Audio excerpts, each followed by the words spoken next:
Dan agama kita sebenarnya mengajar kita supaya cinta-cinta. Sebab tu kita bila orang meninggal, kita cinta orang meninggal tu walaupun dia ahli maksiat. Faham tak saya sebut? Jadi sebab tu kita baca talqin, sebab tu kita baca tahlil. Bismillahirrahmanirrahim. Alhamdulillahirabbil alamin. Alladzi karrama bani adama wa astafa minhumul ulama wa ikhtara aidan minhum zuhada wal hukama wal kurama wa fadala minhumul arifin billahi wa sifati wal asma. وأذاقهم لذة مناجاة من الأرض والسماء وأشهد أن لا إله إلا الله وحده لا شريك له وأشهد أن سيدنا ونبينا وحبيبنا وعظيمنا وقرة أعيننا ونور قلوبنا محمدا عبده ورسوله اللهم صل وسلم على سيدنا محمد خاتم الأنبياء وعلى آله وصحبه سادة أولياء وعلى من تبعهم بإحسان إلى يوم الجزاء أما بعد السلام عليكم ورحمة الله وبركاته. نوينا التعلم والتعليم والنفع والانتفاع والتذكر والتذكير والإفادة والاستفادة والحث على التمسك بكتاب الله وبسنة رسول الله صلى الله عليه وسلم والدعاء إلى الهدى والدلالة على الخير ابتغاء وجه الله وقربه وثوابه آمين اللهم آمين. Terlebih dahulu mengucap syukur kita semua kepada Allah Subhanahu wa taala atas limpah kurnia Allah Subhanahu wa taala menjadikan beberapa sebab untuk kita dapat berhimpun dalam majlis seperti ini. Mudah-mudahan berkat majlis yang kita adakan dan kita hadiri, diampunkan dosa kita semua yang hadir, dimudahkan segala urusan, ditunaikan segala hajat dan dimatikan kita semua insya-Allah dalam husnul khatimah. Amin Allahumma amin. Daripada Sayyidina Jabir radhiyallahu taala anhu, kata dia, kharajna ma'a Rasulillah sallallahu alaihi wasallam. Kharajna ma'a Rasulillah sallallahu alaihi wasallam ila Sa'ad bin Mu'az hina tuwfiya. فلما صلى عليه رسول الله صلى الله عليه وسلم ووضع على قبره وسوي عليه سبح رسول الله صلى الله عليه وسلم فسبحنا طويلا ثم كبر فكبرنا فقيل يا رسول الله لما سبحت ثم كبرت قال لقد يضايق هذا العبد الصالح قبره حتى فرجه الله عنه. Terlebih dahulu lah saya yang saya muliakan ayahanda kita lah Qadhi Zainal dan seterusnya kepada tuan-tuan yang hadir sekalian. Daripada Jabir tadi hadisnya itu riwayatnya Musnad Ahmad. Daripada Jabir, Sayyidina Jabir kata, kharajna ma'a Rasulillah sallallahu alaihi wasallam ila Sa'ad bin Mu'az hina tufiya. Kami telah keluar kepada Sa'ad bin Mu'az ketika hari dia tu meninggal. Falamma salla alaihi Rasulullah sallallahu alaihi wasallam wa wudi'a ala qabrihi wa suwiya alaihi, dan tatkala telah menyembahyangkan akan dia oleh Rasulullah sallallahu alaihi wasallam dan kemudian Sayyidina Sa'ad ibn Mu'az tu dimasukkan ke dalam kuburnya wa suwiya alaihi, dan kemudian kubur itu dikambus. Sabbaha Rasulullah sallallahu alaihi wasallam fasabbahna tawilan. Kemudian tiba-tiba Rasulullah bertasbih di atas kubur tersebut. Fasabbahna tawilan, kemudian kami pun mengikut bertasbih bersama Rasulullah hal keadaan panjang masa, lama. Berarti ketika saya habiskan dulu hadisnya. Kemudian summa kabara fakabarna, kemudian Rasulullah bertakbir, kami pun bertakbir sama. Kemudian faqila ya Rasulullah, kemudian ada sahabat bertanya, ya Rasulullah, lima sabbahta wa kabbarta, lima sabbahta thumma kabbarta, kenapa engkau tadi bertasbih dan kemudian engkau bertakbir? Kemudian jawab Rasulullah, laqad yudayiqu hadzal 'abd as-salih qabruhu hatta farajahu Allah anhu. Jadi kata Rasulullah, sesungguhnya kubur telah menyempitkan tempat bagi ini hamba yang soleh, maka bacaan tadi itu aku baca sehingga Allah melepaskan himpitan kubur bagi orang dalam kubur tadi. Jadi yang saya nak sebutkan tuan-tuan, berbetulan sebab semalam kita baru habis pembentangan talqin tu kan. Talqin tu kalau tuan-tuan ingat, saya ulang semula lah supaya ingat, kalau siapa yang tak pernah datang maghrib tu ke ada urusan di hadis pembentangan talqin tu, kita nak menceritakan yang pertama sekali fokus kita ialah perbuatan datuk nenek kita dulu adalah perbuatan yang mengikut syariat Nabi sallallahu alaihi wasallam dan mengikut syariat agama Islam, dan talqin itu adalah untuk orang mati, bukan untuk orang hidup. Dan talqin itu memberi manfaat bagi orang mati sekira-kira disebut di dalam hadis tersebut bahawa malaikat tidak menyoal dia. Sebab tuan-tuan, dalam kubur ni yang dikatakan siksa kubur kan, yang dikatakan siksa kubur tu, fitnah dalam kubur tu, tuan-tuan rasa apa selain daripada ular yang apa, ular yang membelit orang tak sembahyang apa kan, semua kan, selain daripada siksa itu, tuan-tuan rasa siksa apa? Kalau disebut di dalam hadis yang lain ataupun disebut dalam kitab ni, kejap lagi saya baca dalam Fatwa Kubra ni, Ibn Hajar Al-Haytami, dia sebut fitnah tu ialah fitnah orang dalam kubur tu ditanya banyak-banyak kali. Maksudnya selepas ditanya tuan-tuan, kita mati besok kan ditanya marabbuka, siapa Tuhan kau, wa man nabiyyuka, wa ma dinuka, wa ma imamuka, wa ma qiblatuka, kan ditanya kan. Kita kan dah jawab. Jikalau kita orang Islam, dan mudah-mudahan Allah memberikan kekuatan daripada kita untuk menjawab. Jikalau orang Islam tu sudah menjawab, dah jawab dah, marabbuka, Allahu rabbi, dah jawab dah jawab sampai habis. Lepas dah jawab, ditanya lagi marabbuka, tanya dia gitu lagi, kita jawab lagi Allahu rabbi, ditanya lagi marabbuka, ditanya lagi. Agak-agak tuan-tuan, kalau bahasa kita tak terkencing kita. Sebab tu para sahabat, sebab suka saya nak tuan-tuan gambarkan, dalam kubur tuan-tuan, yang menakutkan kita bukan orang tuan-tuan. Kalau kita ni kena tangkap dengan katalah penjenayah kena tangkap kan, dia tu bersenjata lah katakan. Kalau kita ni pandai bersilat, bersenjata lah, senjata pun dapat kita tangkap, betul tak? Betul ke tak betul? Tapi kalau kita ada senjata, kalau yang datang dalam rumah kita tu harimau, agak-agak boleh pakai tak senjata nak lawan? Senapang lainlah cerita, kalau pakai pedang ke parang ke, itu bukan manusia kan, itu harimau kan. Kalau orang bersenjata, kita tahu macam mana cara kita nak bertindak. Tapi kalau harimau, tak boleh kita. Itu baru harimau. Habis kalau malaikat, dalam kubur tu malaikat. Jadi nak sebutnya, bila malaikat tu makhluk yang lain, dah lah dia tu bukan jenis-jenis yang hidup sama macam kita di alam dunia ni, tak, dia jismul latif, dia makhluk yang lain, dan dia tu sangat, kalau disuruh garang dia. Jadi dia tu dalam kubur dia yang tanya kita. Jadi ketika dia tanya kali pertama, kita dah takut, betul tak? Kita dah takut dah. Tapi bila ditanya banyak-banyak kali, itu yang dinamakan fitnah kubur. Sebab apa dinamakan fitnah kubur? Boleh jadi lepas ni kita tak jawab itu dah lagi. Sebab dah takut. Tadi dah jawab tak betul ke tak betul ni kan, ditanya lagi ni.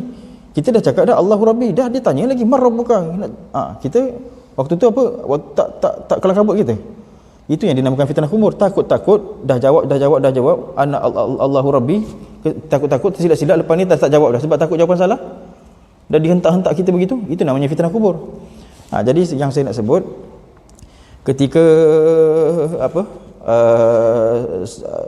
Jabir tadi mengatakan, saya bawa hadis ni berikutan sebab kita punya talqin kan. Jadi talqin tu menceritakan tentang salah satu faktor ataupun salah satu cara untuk kita melanjutkan ataupun menghubungkan cinta kita dengan sesama Islam, dengan orang kawan-kawan kita kan. Kawan-kawan kita mati, kita talqinkan. Tujuan ni sebab apa? Sebab boleh menyelamatkan orang dalam kubur. Okey, habislah kat situ. Kemudian di dalam hadis talqin tu juga ada menceritakan ataupun ada tanggapan yang kita dah buat dalam tu, yang kita dah menangani persoalan bila orang kata buat apa nak talqin. Kalau orang tu dah Islam kan, buat apa nak talqin? Sebab yang menjawab ialah amalan, betul tak? Yang menjawab ialah amalan. Sekarang saya bawa pula hadis ni supaya tuan-tuan nampak. Sa'ad bin Mu'az ni tuan-tuan, Nabi pun cakap tadi kan, Nabi ni tuan-tuan, bukan semua orang mati dia pergi. Bukan semua asal mati je orang Islam dia pergi, tak. Jadi kalau dia pergi tu mesti orang tu rapat dengan dia. Kalau dia pergi tu mesti orang tu rapat dengan Allah. Kalau dia pergi mesti orang tu orang soleh. Jadi Sa'ad bin Mu'az bukan orang sembarangan. Jadi Sa'ad bin Mu'az, kalau di dalam hadis yang lain, ihtazza 'arsyur rahman li mauti Sa'ad bin Mu'az. Dalam hadis yang lain Nabi sebut Arash bergegar ketika Sa'ad bin Mu'az meninggal. Arash bergegar tu bukan sebab apa, dia bergegar tu sebab rindu kepada Sa'ad bin Mu'az. Jadi cubalah tuan-tuan fikir, orang yang dia mati dirindui oleh Arash, agak-agak orang baik ke orang jahat? Tentu orang baik. Dan Nabi sendiri mengendorse dia, mengiktiraf dia itu hamba yang soleh. Bererti dia wali tuan-tuan. Dia waliullah. Dan dia itu waliullah, murid Rasulullah. Kita tuan-tuan murid siapa? Kita ni cuba fikir, kita ni murid siapa? Kita nak sampai dekat Rasulullah. Kalau saya sendiri nak sampai kepada Rasulullah, saya Syekh Abdul Wahab, guru dia, sampai kepada tabi'in, sampai kepada Rasulullah 39 orang. Jadi saya berguru dengan orang biasa, guru saya berguru dengan orang biasa, guru saya berguru dengan orang biasa, orang biasa, orang biasa, orang biasa, orang biasa. Dah sampai 36 orang, baru sampai kepada tabi'in, baru sampai kepada tabi'in, baru sampai kepada Rasulullah. Nak faham tak saya sebut? Jadi kita murid siapa? Kalau kita hafaz Quran sekalipun, kalau kita selalu datang masjid sekalipun, kita bukan orang special pun sebenarnya. Sa'ad bin Mu'az murid Rasulullah. Bukan saja dia murid Rasulullah, dia wali. Dia tu sekira-kira kalau dia nak cakap aku ni guru aku Rasulullah, hebat ke tak hebat? Hebat dah sebenarnya kalau dia bukan wali. Ini dia dah lah murid Rasulullah, lepas tu dia wali. Dalam keadaan dia wali, dalam keadaan dia tu murid Rasulullah, dalam keadaan dia tu soleh, Nabi endorse dia soleh. Nabi kata laqad yudaiku hadzal 'abd salih qabruhu. Nabi endorse dia soleh. Dalam keadaan dia soleh tu, kubur himpit dia. Itu murid Rasulullah, tuan-tuan. Fikirlah kita macam mana. Kita mana ada mana ada hari tak buat maksiat, mana ada? Tak ada, betul tak kan? Dah lah macam tu, kita pun jauh pula tu dengan Rasulullah.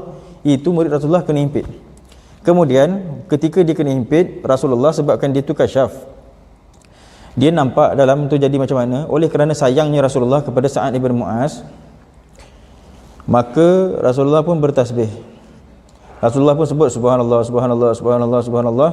Para sahabat pun sebut subhanallah, subhanallah, subhanallah, subhanallah, fasabbahna tawilan. Kalau dalam hadis disebut kami bertasbih dalam hal keadaan yang panjang, lama bertasbih atas kubur tu.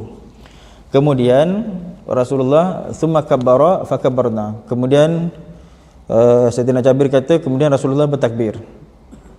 Lepas Rasulullah bertakbir, kami pun tiru, kami pun ikut, kami pun cakap Allahu akbar, Allahu akbar, Allahu akbar, Allahu akbar. Lamalah atas kubur tu. Okey. Kemudian barulah seorang sahabat bertanya, kenapa engkau tadi bertasbih dan kenapa engkau bertakbir? Jadi kata Rasulullah sallallahu alaihi wasallam, laqad yudaiku hadzal 'abd salih qabrahu. Yang ni saya dah cerita tadi, yang dikatakan Nabi kata sesungguhnya kubur menyempitkan hamba yang soleh dalam kubur ini. Kemudian Nabi sambung belakang, hatta farajahullahu anhu, sehingga Allah membebaskan dia daripada himpitan tu dengan sebab zikir tadi tu. Okey, yang dekat sini juga saya nak kaitkan tentang pengebumian yang kita dah buat turun-temurun dengan atuk-atuk kita, ayah-ayah kita dulu. Selepas kita mengebumikan orang Islam, kita dah mengebumikan orang Islam, kan kita baca talqin, betul tak? Kita baca talqin. Okey, talqin kita dah tahu tadi, talqin ada dalilnya dan dalilnya pun sudah dikuatkan dan benda tu ada dalam mazhab kita, walaupun ada khilaf. Ada khilaf di kalangan mazhab lain, tu cerita lain lah. Tapi kita sudah menetapkan dalilnya dan kekuatan dalil tu ada, dan dalil tu ada dan dia tu sudah dikuatkan, dan dia dan kaedah untuk mengatakan talqin tu adalah sahih. Kaedah dia tu kaedah sahih. Okey, kita dah dapat dah talqin. Lepas kita talqin, kita buat apa tuan-tuan? Betul tak kita baca tahlil atas kubur? Kan? Betul. Tuan-tuan tak pernah pergi kubur. Saya dulu kat Kemasah jadi imam, itulah kerja saya. Sebab saya jadi imam siang, jadi orang meninggal kan kebanyakan siang kan, jadi siang buat kerja. Jadi lepas kita baca talqin, kan kita baca tahlil. Kita baca tahlil tu pun orang kata bid'ah, betul tak? Zikir orang kata bid'ah.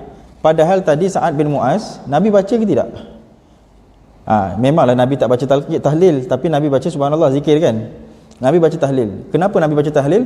Hatta farajahallahu anhu, supaya orang dalam kubur tadi tu terlepas daripada himpitan seksa itu, maksudnya untuk diringankan atau dilepaskan daripada seksa.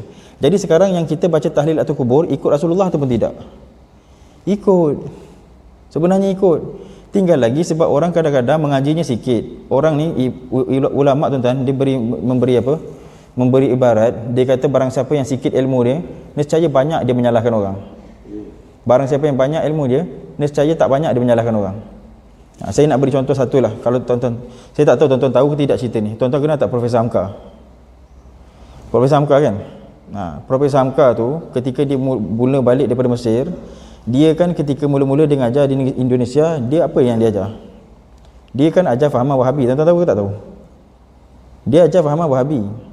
Dia kata kunut tak ada, itu tak ada, ini tak ada, tahlil bid'ah, semua dia kata macam tu. Dan dia mempunyai pengaruh dan dia punya kitab. Ramai orang ikut dia sebab orang tengok dia prof kan. Orang tengok dia prof, orang ikut dia. Bila sampai hujung umur dia, baru dia jumpa dalil. Baru dia kata kunut tu ada. Baru dia nak kunut. Baru dia bai'ah tarikat dengan Abah Anum. Yang selama ni dia kata tarikat sesat, tarikat bid'ah. Bila dia nak meninggal, baru dia ambil tarekat dengan Abah Anum, tarekat Naqsyabandi Qadariyah, baru dia ambil. Jadi yang saya nak bagi tuan-tuan gambaran, kita ni sepatutnya menggunakan umur kita ikut ayah-ayah kita kan. Jadi sekarang umur kita berapa? 40 katakan. Jadi ataupun kita katalah kita ambil daripada 15 tahun lah. 15 tahun kalau kita ikut ayah-ayah kita, ikut atuk-atuk kita. Atuk-atuk kita kan dah betul kan? Kita mati umur 60 lah katakan, ataupun 80 lah katakan. Panjang sikit kan? Tuan-tuan cita-cita umur panjang. Tuan-tuan nak umur panjang ke umur pendek? Jawapan yang patut tuan-tuan kena ada, umur panjang. Sebab Nabi kata, sebaik-baik kamu adalah orang yang man tala umruh wa hasunat amaluh. Sebaik-baik kamu adalah orang yang panjang umurnya dan baik amal dia. Jadi tuan-tuan niat je umur panjang 100, 200 pun tak apa. Doa je Allah bagilah aku 200, tetapi 200 umur macam 15 tahun. Kesihatan macam 15 tahun. Kalau jadi minta macam itulah, panjang umur, kesihatan minta sihat. Jadi maksudnya kita boleh panjang umur, boleh beramal. Jadi sekarang katakanlah daripada 15 tahun kita ikut je atuk-atuk kita, kita ikut je ayah-ayah kita, kan? Sampai umur kita sampai umur kita 80 tahun. Berapa tu? 65 tahun kan? Jadi 65 tahun kita beramal dah betul dah. Tapi kalau daripada 15 tahun kita belajar, lepas tu kita kata ayah-ayah kita dulu sesat, umur 60 baru sedar, ada 20 tahun, ada 15 tahun je lagi nak sampai 80 kan? Ada 15 tahun je baru nak beramal betul. Tuan-tuan faham tak saya sebut? Jadi itulah yang terjadi kepada orang-orang yang memakai serban ni. Maksud saya, itulah yang terjadi kepada orang-orang yang merasakan diri itu macam ulama. Dia tak nak ikut orang lain, dia rasa dia betul kan? Dia rasa dia betul. Kemudian bila dah umur dah panjang, baru dah dapat kajian, baru jumpa. Waktu tu baru nak rasa benda tu betul. Dah waktu tu tinggal berapa tahun je lagi. Tuan-tuan nampak tak? Itu sebabnya tuan-tuan, saya selalu sebutkan kepada kat mana-mana lah juga saya sebut, supaya kita ni yang pertama kena baikkan sangka kita dengan atuk nenek kita. Sebab atuk nenek kita bukannya dapat agama salah, dan dia dapat pun daripada kitab-kitab Mu'tabar. Itu cerita dia. Jadi sebab tu saya kata, kalau kita ikut je atuk-atuk kita, kita selamat dan kita dapat membanyakkan amal. Banyakkan amal kan? Jadi yang saya nak bagi contoh kepada tuan-tuan, itulah dia Profesor Hamka tadi. Kalau tuan-tuan boleh carilah kisah dia tu dalam Google pun banyak dah cerita pasal dia, yang pasal ni lah. Walaupun dalam masa yang sama ada juga orang yang mengingkari. Kenapa mereka mengingkari? Sebab mereka nak jadikan Profesor Hamka tu sebagai idola dia. Jadi dia nak membid'ahkan kunut, dia nak membid'ahkan tahlil, nak membid'ahkan talqin, semualah dia nak buat. Jadi kita tak payah ambil pot kat situ. Kita sepatutnya ikut je atuk nenek kita, beramal sampai mati.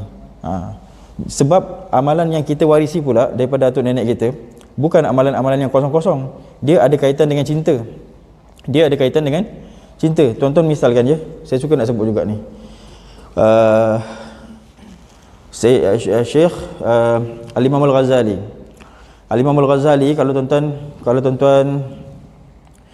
tuan-tuan tengok di dalam kitab pembukaan Minhajul Abidin kalau tak salah saya, ataupun pembukaan kitab Ihya Ulumuddin, ataupun pembukaan kitab Khulasatul Tasanif, dekat situ dia ada menceritakan tentang Al-Imam Al-Ghazali.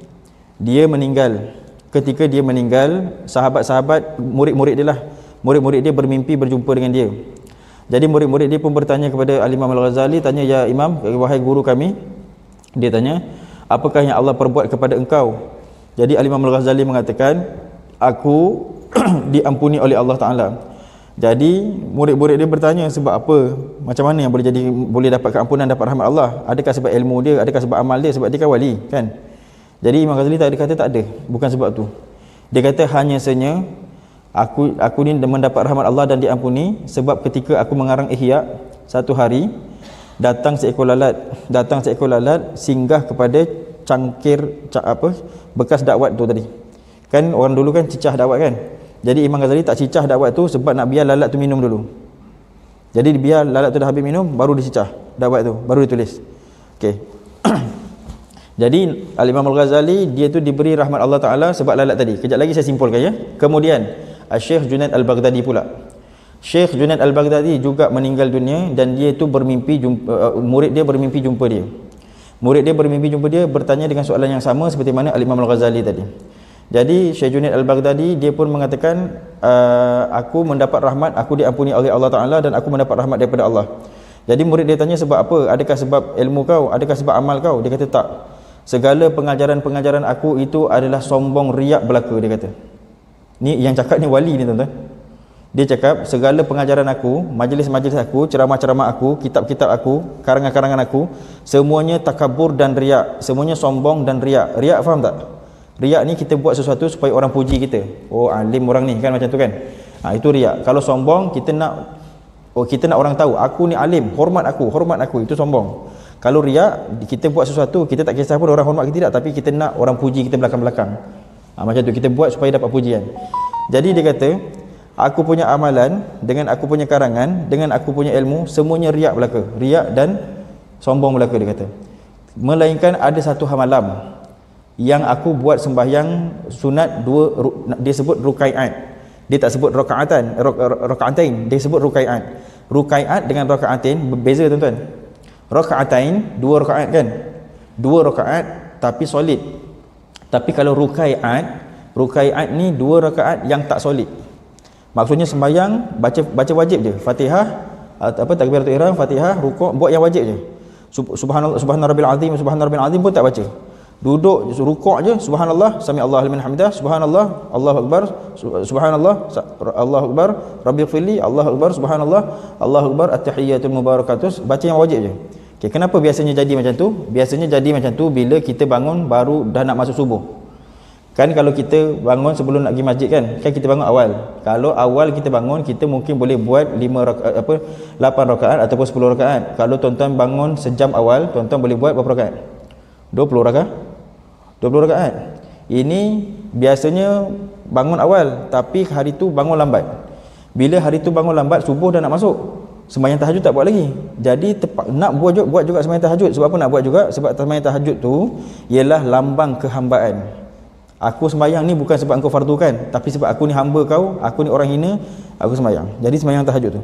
Jadi oleh kerana masa tak cukup, terpaksa sembahyang ringkas-ringkas je. Jadi kalau sembahyang ringkas-ringkas, boleh tak nak action? Tak boleh dah nak action. Tapi sebabkan sembahyang yang ringkas tadi itulah yang tak boleh nak action, itu yang Allah pandang. Sebab 2 rakaat tu dia buat betul-betul sebab nak hambakan diri kepada Allah. Nampak?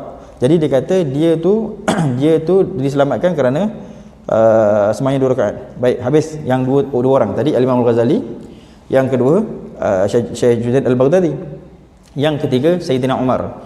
Sayyidina Umar ni saya dah pernah cerita dah, kalau tuan-tuan ingat, dekat kitab Usfuriyah. Kitab Usfuriyah. Kenapa kitab tu dinamakan Usfur? Sebab kisah depan dia kisah Sayyidina Umar dengan burung Usfur.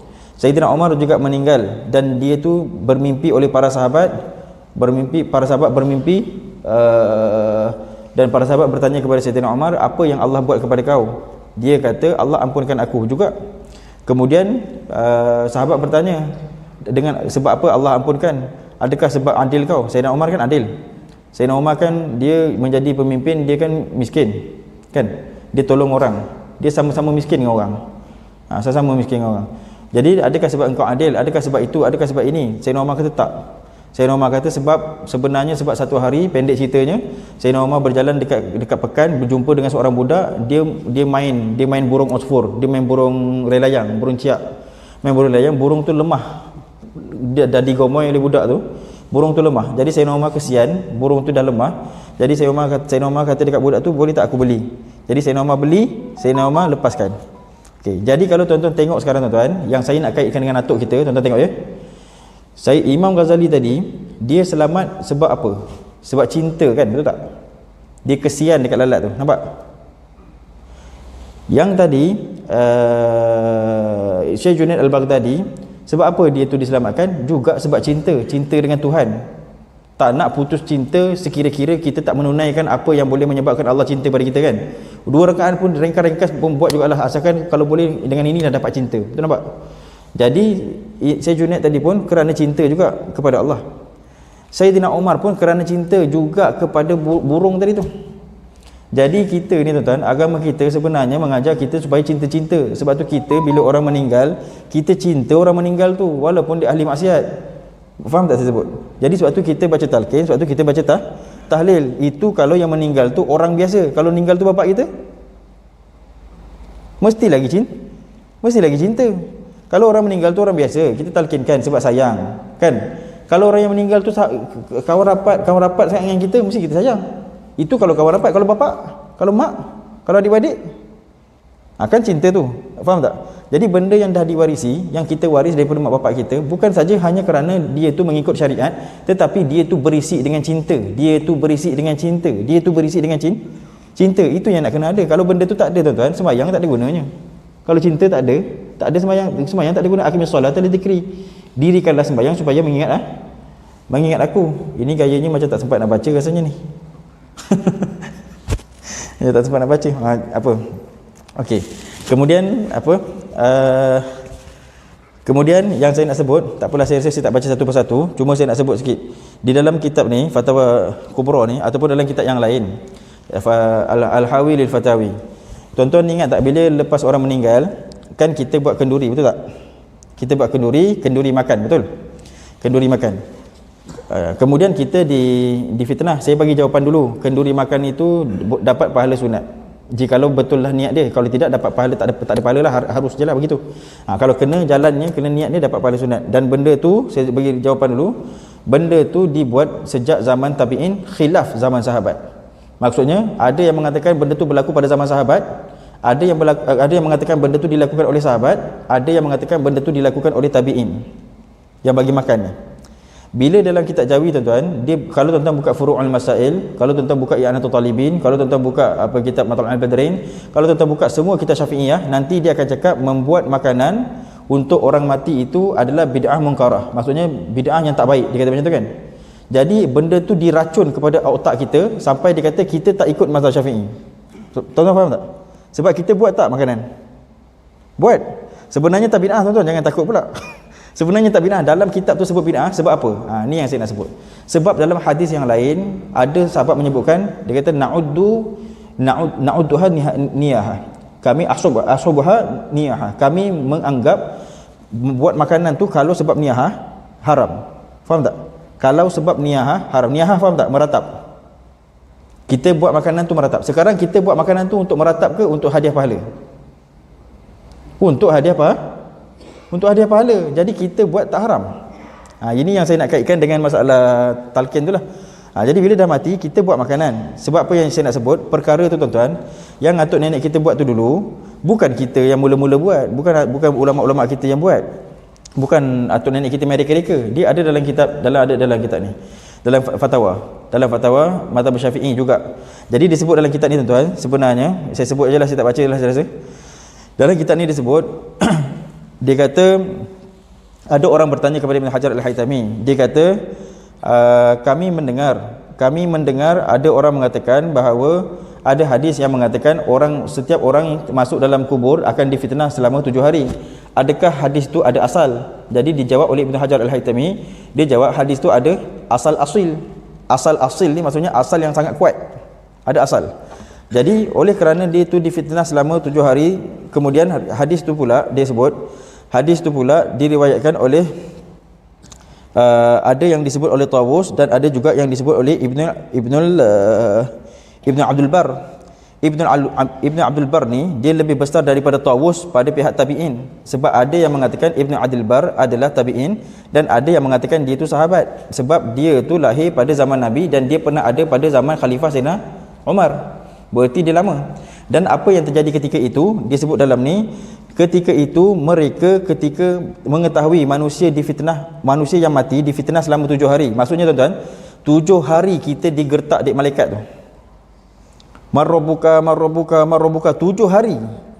Itu yang namanya fitnah kubur. Sebab takut-takut tertukar jawapan. Jadi macam mana nak ringankan benda tu? Jadi para sahabat ataupun para tabi'in, atas jalan khilaf di sini ya, para sahabat ataupun para tabi'in, mereka mensedekahkan makanan. Kalau dalam fatwa kubra ni disebut benda tu berlaku pada zaman Nabi dan Nabi diamkan, Nabi mengetahui dan Nabi diamkan. Wa ya'lamuhu wa yuqarriruhu. Maksudnya Nabi mengetahui, Nabi diamkan je. Maksudnya benda tu dibuat. Sebab apa menyedekahkan makanan? Sebab menyedekahkan makanan ni tuan-tuan, kita orang yang meninggal, bila kita sedekah satu harta kan, kita sedekah makanan dan kita niat hadiah tu kepada orang mati, itu sampai dengan ijma'. Tak ada orang bangkang. Boleh faham? Yang sedekah tahlil itu kita dah dirikan dalil, kita tahu benda tu sampai. Faham? Tetapi ada khilaf yang lain mereka kata tak sampai. Boleh faham? Jadi kita kata Kita kata sampai sebab dalilnya ada. Okey. Jadi sekarang orang bertanya kenapa tabi'in dan sahabat buat memberi makanan bila orang mati kita buat kenduri makan, lepas tu pahala makanan tu kenapa bagi makan? Kenapa tak baca talqin? Dalam ni sebut, kenapa tak baca talqin 7 hari? Kenapa buat makanan 7 hari? Jawapan dia sebab talqin khilaf. Yang saya nak fokus dekat sini, agama kita ajar cinta. Boleh faham? Agama kita ajar cinta. Kalau kita kata orang tu difitnah selama 7 hari dan kita mensyariatkan talqin selama 7 hari, nanti yang akan ditalqinkan hanya golongan macam Syafi'iyah. Golongan mazhab Syafi'i yang mentalqinkan orang mati. Jadi siapa yang bukan mazhab Syafi'i tak kena talqin. Talqin tu ada tak faedah? Ada faedah dari sudut adatnya, boleh jadi Allah selamatkan orang yang kena talqin. Habis kalau orang yang tak kena talqin, yang ulama-ulama dia mazhab dia kata tak payah talqin, dia beratlah, betul tak? Jadi kita tak nak benda tu. Jadi sebab tu kita keluar fatwa bukan talqin 7 hari, talqin sehari je. Talqin tak 7 hari, tetapi 7 hari itu sedekah makanan. Sebab sedekah makanan Syafi'i pun terima, mazhab lain pun terima. Jadi semua orang Islam akan selamat. Boleh faham tak? Jadi tujuan ulama buat tu, tuan-tuan nampak tak dekat fokus saya dekat cinta tu? Tuan-tuan nampak tak? Jadi kadang-kadang pula orang ada mengatakan, nanti dia kata orang Melayu ni sikit-sikit nak subsidi. BRIM pun nak, bila dah mati pun nak tahlil, dia kata. Kita ni perlu tak bantuan orang? Perlu, sebab benda tu disebut oleh Nabi sendiri. Nabi kata innallaha fil aunil abdi maka kana fi aunil akhi. Allah membantu seseorang bergantung kepada dia bantu tak kawan dia. Jadi kalau orang mati kita mesti tolong. Besok kalau kita mati kita akan ditolong. Boleh faham tak tuan-tuan? Saya harap fokus tu sampailah kepada tuan-tuan. Kemudian saya nak sebut jugalah pasal PDF yang dah saya beri tu. Saya berharap sangat kalau tuan-tuan dapat mengajar, kalau tuan-tuan boleh mengajar anak-anak ke cucu-cucu ke, ataupun kalau tuan-tuan cikgu ke, ustaz ke, ustazah ke, ataupun pensyarah ke, ajar dekat kita punya orang yang duduk di bawah kita, yang duduk di bawah pengaruh kita, ajar supaya benda ni berkembang, supaya tak penat maksud saya datang pahaman-pahaman kita penat nak membetulkan. Jadi ajar je berkembang supaya kita dapat membaikkan sangka kita dengan amalan-amalan yang betul sejak dulu tadi. Wallahu subhanahu wa ta'ala alam. Bismillahirrahmanirrahim. Fafahamnaha Sulaimana wa kullan atainahu hukma wa ilma wa sakharna ma'a Daudil jibala sabahna wa tayra kunna fa'ilin. Ya Hayyu ya Qayyum ya Rabb Musa wa Harun ya Rabb Ibrahim ya Rabb Muhammadin sallallahu alaihi wasallam. Akrimna ya Allah bil fahmi wa radul ilma wal hikmata wa aqla bi rahmatika ya akramal akramin wa ya arhamar rahimin.